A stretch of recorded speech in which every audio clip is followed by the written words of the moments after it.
same-sex relationship with my partner, Art. And so last night, we were talking and we said, well, which side are you going to go on? And we both said, you're the feminine one. You're the feminine one. And it was interesting because we've talked about that we're both masculine and feminine, but then here was the first time where we actually said, no, you're the feminine one. And I recognize that in different aspects of our lives, like I'm more masculine and I'm more feminine, and he's more masculine, he's more feminine. But then I just got this fear that, well, what if we're both feminine in one area? How do we deal with that? Okay, great question, okay? Here's how it works, okay? I'll do the best I can, all right? So here's the key, okay? Both of you are beyond masculine and feminine. You're eternal. You identify emotionally at times more with masculine energy and more with feminine energy. Moment to moment, circumstance to circumstance. Sometimes you have to come to a neutral place, more in the center. If you're taking care of business, taking care of logistical things, taking care of things that aren't dealing with creating polarity, such as, let's say, for example, we have to decide on who's going to pick up the kids really quickly after some event or arranging something. We both may have to enter a logistical type of mindset and so forth. We do that. We handle that. Bills, basic work situation. The key is this. In your intimacies, in your intimate moments, the more one of you plays the feminine and enters, relinquishes your masculine energy to the other, and the other one receives and embraces more of a masculine embodiment, or flips again, or one moment, let's say you're masculine deeply, and then you're feminine, and then the other moment you're feminine, you're masculine, and you switch and you play. The idea is that sexual polarity and passion is created when there's two strong reciprocal poles. The stronger the poles are, the less tepid and neutral the relationship becomes. It becomes a best friend, buddy-buddy, peck on the cheek, bye-bye, go to work type of relationship, when the poles are more in the center and less polarized. That's fine, and there's times for that. But if you want to maintain, evoke, and spontaneously take your passion to the next level in any moment, then as an artful game, in the first stage, it would be a game of habituated, societal, I'm masculine, you're feminine, by rote, by habit. In the second stage, you come to a neutrality on purpose to counter those aberrations that the first stage energies cause. So you neutralize yourself. In the third stage, you enter the game again, but from a place of conscious art and conscious lovemaking.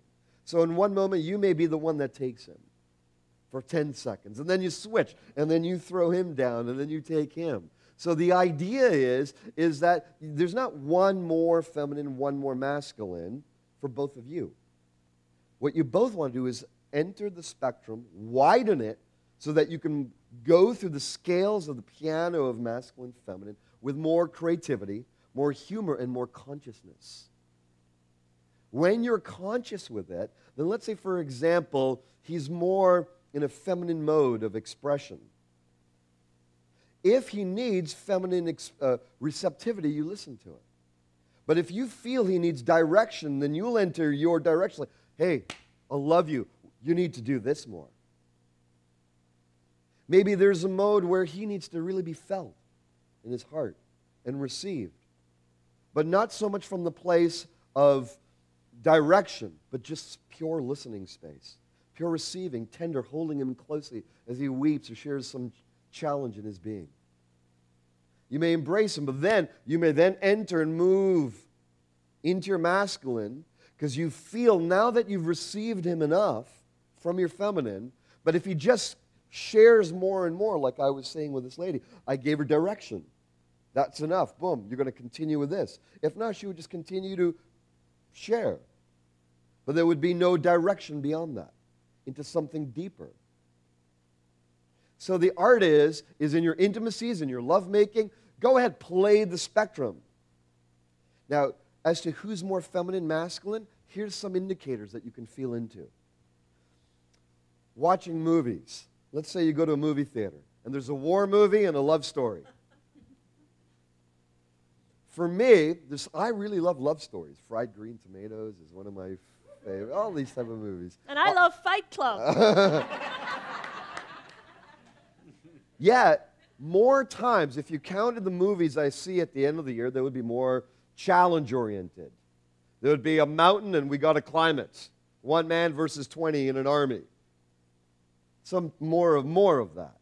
Martial arts movies, war movies, challenge movies. Although I love and can embody and enter the feminine, and so she can enter the masculine. But there is a natural resting place.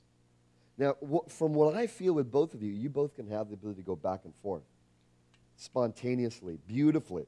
So when you're here, I want you both to cultivate masculine because you both can drop into feminine easy. So it's not that, hey, now one's got to be more masculine, one's got to be more feminine. Later tonight, you're going to have an opportunity to go up and down the scales and play the extremes, back and forth, back and forth. And it's playing those extremes, you're going to find the spontaneity, the joy, and the passion gets evoked when the poles are strong. So to keep, see, in a first stage relationship, the poles are strong. But it's without the depth of heart connection, without the depth of seeing the relationship as an evolutionary portal to God, to truth, to ecstasy, to bliss. It's highly polarized, man-woman type relationship, or very masculine, very feminine. In the first stage energy of the masculine, we just want to, and from a lot of gay relationships, and also in that dimension, that realm, there's a lot of just fucking, intense fucking. Why? Because, first of all, your masculine body, male body, has these hormones, so it's got to fuck. And if there's another masculine or male being there, then in the first stage of gay relationships or any relationships, what there happens to be is a lot of fucking for the sake of release. Because the energy's strong, right? So the energy's strong, and it's like, I gotta release it. I'm into bliss. And it's that temporary, it's short-term bliss. It's like, for the masculine, going and having a pent-up of energy, sexual life force, pent up, and then let's say, using sports, that's the line, the football line, okay? The line, you got the ball, you got challenge, you break through the challenge, you cross line, it's bliss. Or a ball going through a hoop, or a puck passing a line. Now, a lot of feminine people can't get, why would that be so gloriously blissful?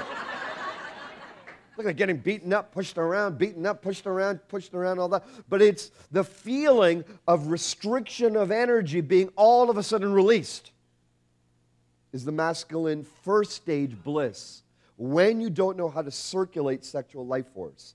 Now, both of you have a depth of being which is very beautiful. It's very deep, both of you. What you have is actually very special. So in the second stage, which is where you've said, look, we don't want to just be these first stage energies. You have them in you, but you know and you can feel it coming. And you learn how to transmute it through your heart. So you have this depth of heart. If you stay there too long in the second stage of relating and you come from this neutrality too long, the passion, you'll be great friend lovers, which is sort of where you're surfing. What I want you to do is come on up here for a sec, if you wouldn't mind, all right? Are you open to that? Okay? Let's give them a hand for some courage, all right? Okay, face each other. Okay? And we'll just move down this way a bit, okay? All right. Now, just give each other a bow of love and honor to begin the practice. Okay? So in this moment, I want you to feel your hearts opening to each other, into each other's eyes. You have history, and yet there's this place where you know that there's this great mystery that's living both of you. feel that mystery that's living both of you. And open as that mystery. And surrender into that mystery with each other. And show each other your widening and deepening of connection. Go ahead in some way, without touch. It could be through your bodies. Yeah, that's it.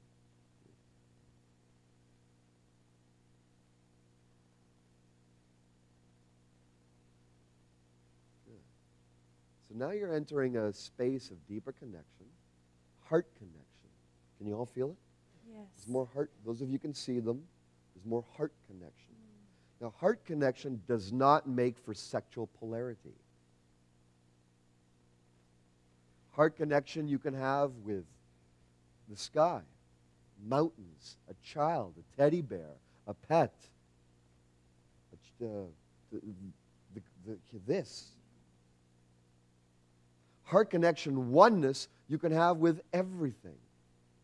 But in intimacy, by really awakening the poles, passion is created. Because if you want a spark in an engine, in a car, you have to have two strong poles. I come from Canada, East Coast, for a lot of my life. When the battery's not strong, you don't start the car. So you want to make sure the poles are strong, especially in winter, or you're going to freeze. So the heart connection is there. Breathe. Now, here's what I want you to do. I want you to feel your love of him. And now you're going to play the artful exchange.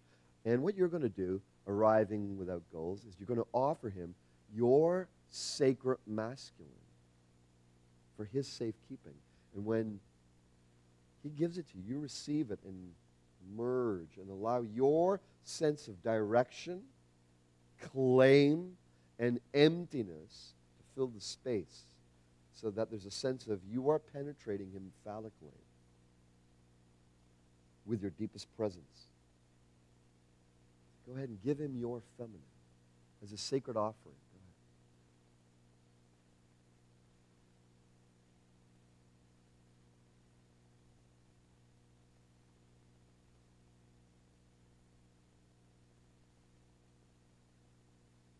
And now let your body move as the feminine in response.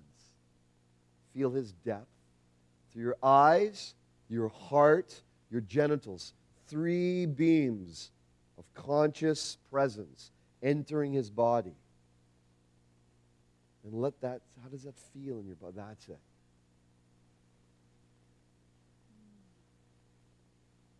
Let your hips, your breath, everything receive it. Good. Now there's more of a pole. You feel it. And there's humor in it and joy. Now, this is a private experience with 100 people looking. But can you feel the texture of you offering him and you receiving that energy in this sacred moment? And so you could do that. At first, it'll take seconds to do that, maybe a couple of minutes. But you guys are actually deep practitioners. You'll actually be able to pick this up very quickly. Now, the more practiced you become, you'll be able to do it in a second. You'll be able to do it like this, but it takes time. Now, what I want you to do is now you're going to give him your sacred masculine and his back. And as you do that, you're going to vacate the position you wish him to occupy. So, goddesses, if you want the men in your life to be more masculine, you must be willing to vacate that energy so that it arises in the divine counterpart. If you're trying to hold it all within yourself in moments of intimacy, why does the universe need to have a pole that reflects the opposite enlightened, awakened energy? It can't. You actually shunt off that energy. If you want your goddesses to be more radiant in their life, more juicy, more flowing, more sensual, more sexy, you must vacate and let go of your feminine and embody more of your masculine so it can show up over here. What you give up here will show up over here in the yoga of 2. This is yogic energy we're working with. The yoga of disposition. I'd like everyone, especially guys, not to be slouchy. Sit in a position of consciousness, of awareness. So go ahead, and now you're going to feel all your feminine, but and as you offer it, actually the other way, sorry. You're going to offer him all your masculine. And you're going to say, here, beloved is the feeling. I give you my directional energy in this intimate moment. Direct me deeper than I could go myself to God. That's the feeling. Your feeling is, yes, my beloved. I receive that, and I will direct you deeper than you've ever been. I don't know the how, but I have the love to do so. Go ahead. So first connect in the heart.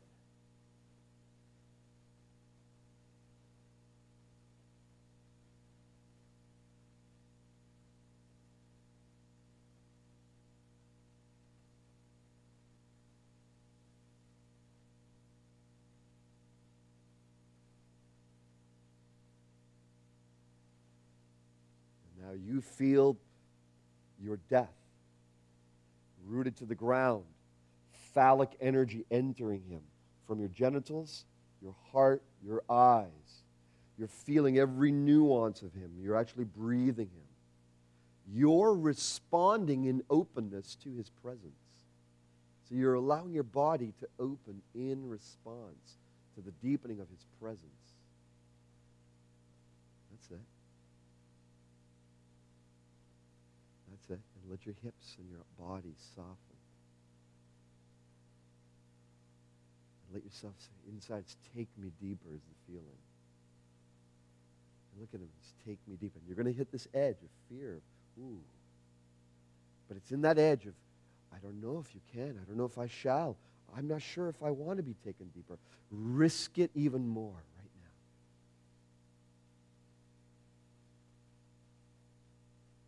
now. That's it. Good. And now, go ahead and hold hands or embrace.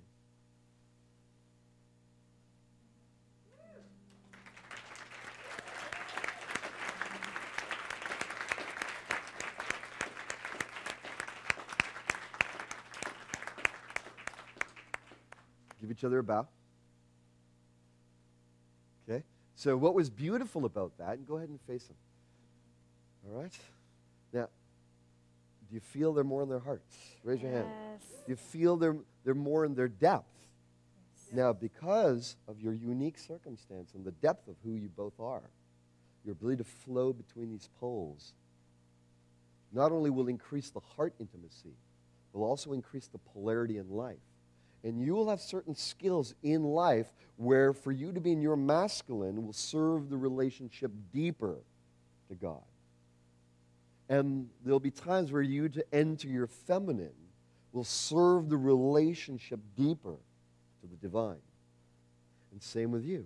There'll be times where you'll feel that he's needing depth of guidance and direction for his sake and yours and for the world. And so you will enter that intuitively. There'll be times where you will know that his direction is more fruitful in certain circumstances. And you will sublimate and surrender your directional capacity to him and vice versa. And so love, in the third stage art of lovemaking and intimacy, and then rolling out into life, is the more you practice what we're going to teach you, rather than this becoming a mental, should we? When should I? It'll become more fluid, and ultimately, it'll become spontaneous and a natural happening. And I think for you two, very quickly, maybe within 3 to 6 months, there'll be more of this flow back and forth, even more consciously since you've done this training. So thank you for that. Okay? Good. Now, let me express something, okay? What really turns on the masculine, would you like to know? What really turns them on, not just sexually, but sexually and spiritually, what really turns on the masculine is not your openness. And openness, I mean by the lusciousness of your body, the fluidity, the sexiness, the radiance of your body. That's not what turns on the masculine. What turns on the masculine is you opening more than you were. Let me explain this a little bit more. And can I be a little crude here to demonstrate, to give an example? I'm going to use this just so we get it right down so you can understand.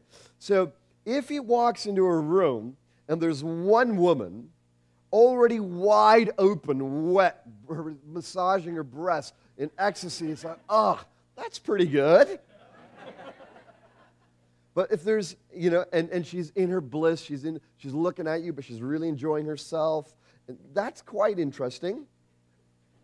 Would you agree? Okay, good. What's really sexy is not that if there's another woman there, she looks at you, and she's whatever level of open, let's say she's close, but the way you walk in, or by seeing you, or even by herself, that she starts to open more than she was.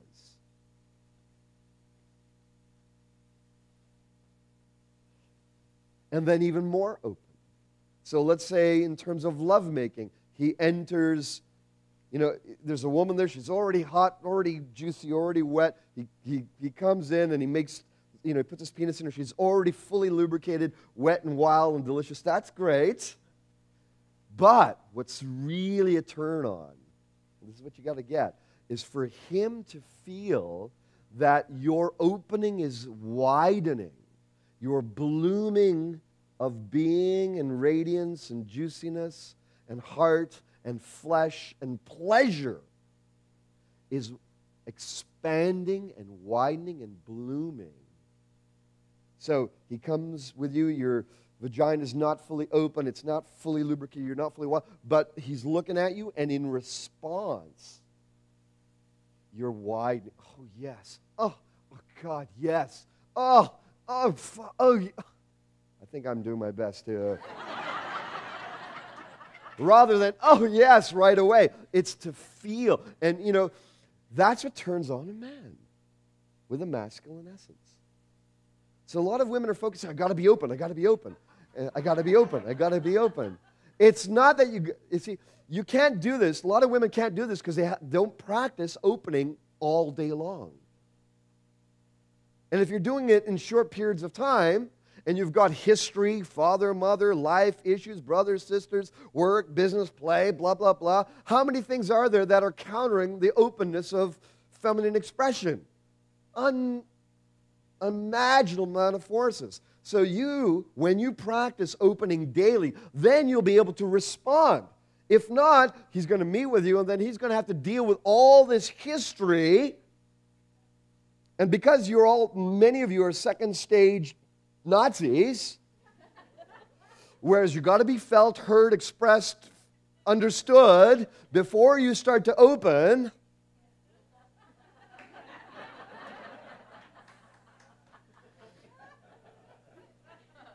Your lack of practice, in opening is what attracts a man, or with your own partner if you have one, awakens or calls within him the reciprocal energy of lack of presence. If you're complaining about a man's lack of presence, you have not learned how to open and radiate. Because if you're offering radiance moment to moment, if you're opening that and you're widening that, then your shells of fear of that radiance start to relax, which naturally awakens in him the response of presence and the depth of presence. And one of the things I've seen women mistake in this work is think that the men are to blame for lack of presence. I want more presence. I want more presence. If you want more presence, you need to practice daily getting together with yourself and with other feminine, spiritual, third stage practitioners. It's not just being with other women. Sorry. Because you can be with women in the first stage, which is what a lot of women do. They go shopping together. What do you feel like? I don't know. What do you feel like? And you dress to look good, to be seen. If you're dressing to look good, to be seen, what's happening is that you're expressing your first stage desire to be seen. Look at me. Am I pretty enough? Are we pretty enough? Second stage is you repress that energy and you go more neutral. You wear more non-sexual clothing so that you could be seen for who you are. I want to be seen as a person, not just a woman with sexual womanly parts. That's good, especially if you're walking by a construction site and it's not appropriate to express your feminine juiciness. But in your intimacies, this is what we're talking about. This is this training about. Sex, passion, alignment is about your intimacies, correct? It's about especially your intimate life. Then, to the degree you practice sexual, spiritual opening with your bodies, the more you'll awaken their response for presence. How many guys know what I'm talking about? Agree to a certain degree. Now, what you want, if you want your goddesses or partners with more of a feminine essence to open deeper to you, you have to learn how to accept and receive the full flavors and weather patterns of the storm of the feminine. So you can't say, I like this, when she's full and luscious, because if you want a sexy, wild, vivacious, fuck goddess on every level, what that comes with is... it comes with it all. Yeah, it comes with it all. You can't have a man in all these areas and then expect a switch to turn on and she's like a blooming feminine being in bed. And here's how you do it. The key is, and you're going to practice this today, and we're going to do that very soon, to learn to stand in the feminine in all her glory, whatever moods and flavors of emotion. Because as she opens to her deeper feminine, the first stages she'll go through in the beginning of this work is thinking feminine expression of pain, anger, and hurt is third stage, which is not. But she won't know that until 5 years later if she keeps up the practice. She'll think that her expression, which is mostly first stage toxicity, she's trying to get rid of shit that she's been holding on to. You have to go through that patience phase.